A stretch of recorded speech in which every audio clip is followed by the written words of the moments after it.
پیریں بیڑیاں ہتھیں کڑیاں جھل کے فرض نبھائی جاندے نے رب غفار دے۔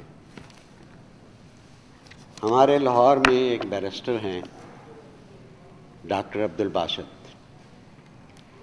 47 سے پہلے سری نگر میں، پھر ایبٹ آباد ہزارہ شوق ہوا لوک گیت اکٹھے کرنے کا۔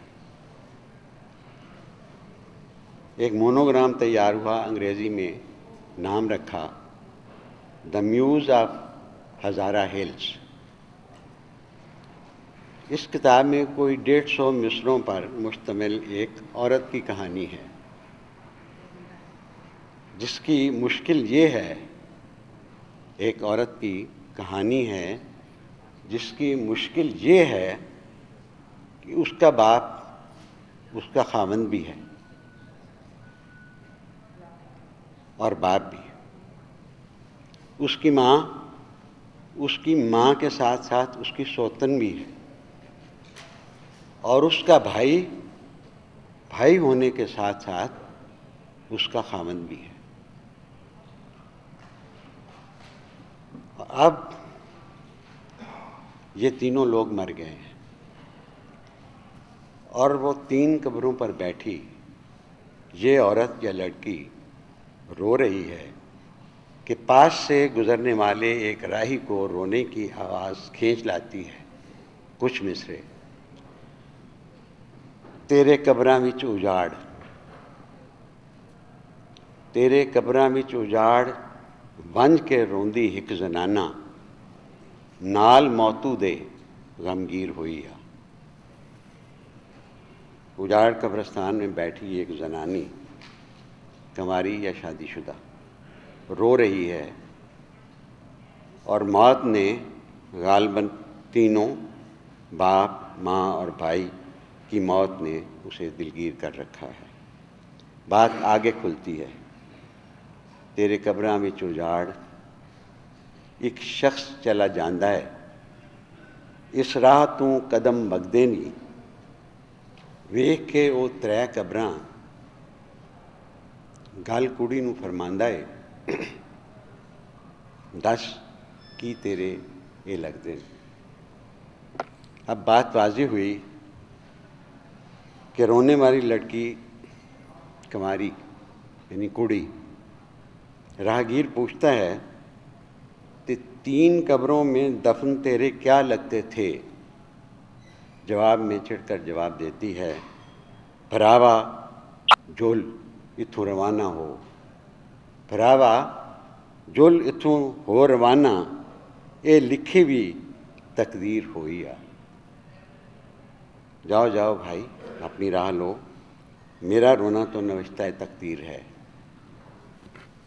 لیکن منظر ایسا نہیں کہ راہگیر اسے چھوڑ کر اپنی راہ لے۔ جستجو، خوف اور تحیر، کون اس سے آزاد ہوتا ہے؟ لڑکی میں بھی بے چینی پیدا ہوتی ہے، راز کو راز رکھنا ناممکن نظر آتا ہے، اور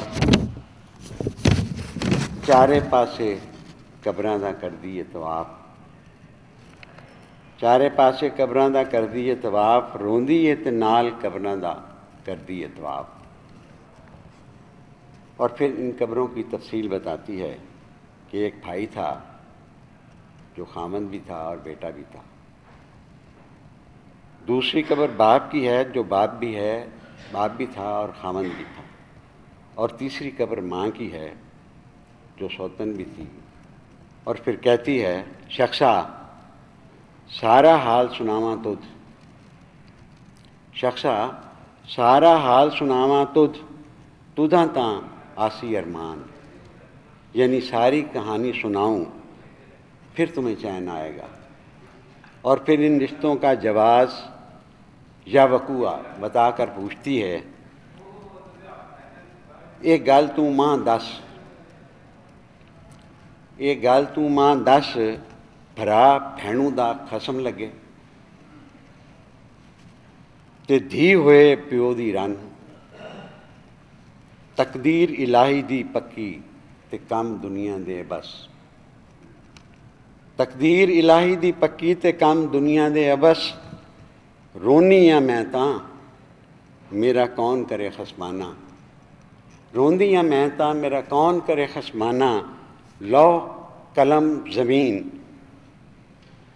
میری تقصیر ہوئی ہے لو قلم زمین میری تقصیر ہوئی ہے پوچھتی ہے میرے ساتھ کون انصاف کرے گا لو قلم اور زمین یہ تو میری تقصیر ہو گئے ہیں انصاف یعنی کون کرے گا میرا خصمانہ حضرات میرا سوال بھی یہی ہے کہ یہ لوک منظوم کہانی ہمارے علاقے کے کون سے عہد سے شروع ہوئی